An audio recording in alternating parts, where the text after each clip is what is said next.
સુરતની નવી હોસ્પિટલમાં એકવાર હજુ એક મહિલા ડોક્ટરને વાળ પકડી માર મરાયાની ઘટના બનવા પામી હતી।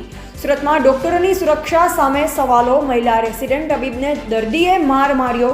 નવી સિવિલમાં સતત બીજા દિવસે બબાલ। સુરતમાં નવી સિવિલ હોસ્પિટલમાં બીજા દિવસે માનસિક અસ્થિર યુવકે ડોક્ટર મહિલાને વાળ પકડી માર મારતા બબાલ વધી હતી। તબીબના વાળ પકડી માર મરાતા હોસ્પિટલમાં હોબાળો થયો હતો, જે કારણે પોલીસ ઘટના સ્થળે પહોંચીને વધુ તપાસ હાથ ધરી હતી। તો માર મારનાર દર્દીને હોસ્પિટલના સ્ટાફે ખટોદરા પોલીસને સોંપ્યો હતો।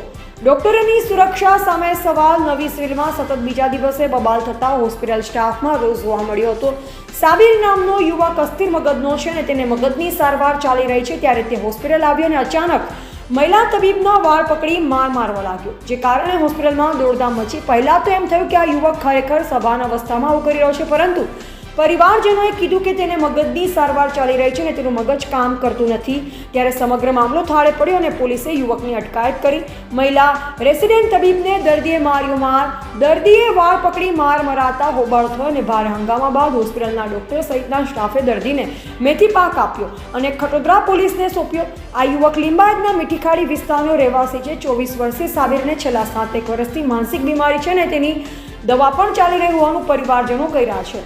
સાબિર માનસિક બીમાર હોવાથી દવા પણ ચાલે છે। સાબિરની વાત કરવામાં આવે તો તે ઘરમાં પણ આવી જ રીતે મારામારી કરે છે તેવું પરિવારજનોનું કહેવું છે।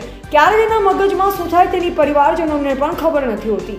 ત્યારે આ યુવકે જાણી જોઈ કરી હોય તેમ પ્રાથમિક રીતે નથી લાગી રહ્યું, તો પોલીસે સમગ્ર ઘટનાને લઈ તપાસ હાથ ધરી છે।